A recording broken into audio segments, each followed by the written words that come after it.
Time for a new subject. The magic of the Freon, the refrigerant. There's two magics that are happening here. Well, let me fix it. You'll learn that the can has to be in a certain position. It's called a liquid position in order for it to do its thing. Two magics. Super cold, super fast.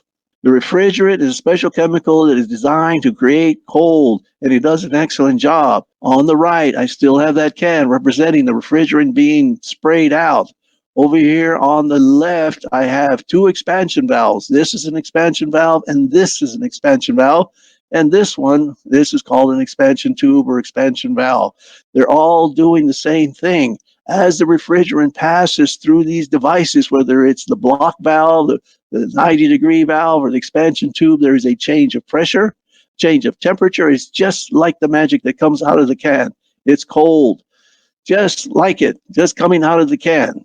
Here is our two styles of expansion valves. This is the block style. This is the original style. They're still underneath the hood.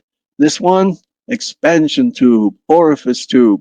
The tube itself is that part of that brass tubing or straw on the inside. The rest of this is just the screen for filtering purposes. Expansion tube, orifice tube. This is where the magic happens.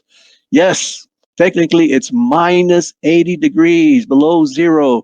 That's super cold, super fast. This is where the magic happens. As a refrigerant passes through the tube or the valve, it changes pressure, changes temperature.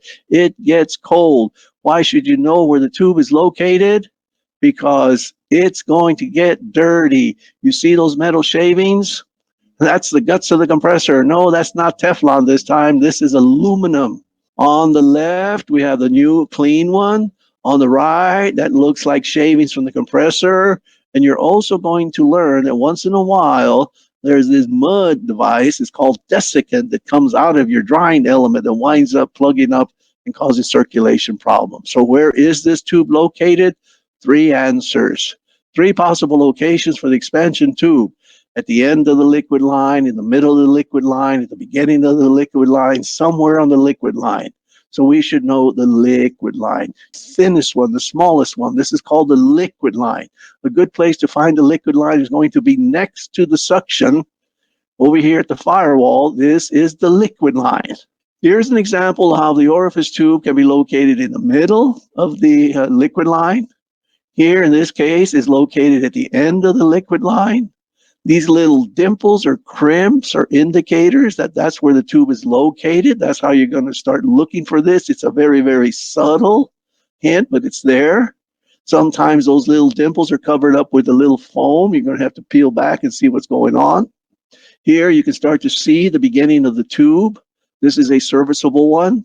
Sometimes the tubes are non-serviceable. That means you have to replace the whole line. See those little dimples right there? That's where the tube is. Over here at the fitting, that's where you would take it apart and yank the tube out. It's very important that you know where the tube is. And in this case, here's an example of the tube is located near the condenser, which is at the beginning of the liquid line. This is the beginning of the liquid line. Those little dimples right there indicate that that's where it's located. So there's three places for the tube to be located: at the end, in the middle, or at the beginning of the liquid line. Just depends on the vehicle that you're working with. Here, looks like we're still in the front of the vehicle. That's the condenser. This is the beginning of the liquid line. The expansion tube can be located there.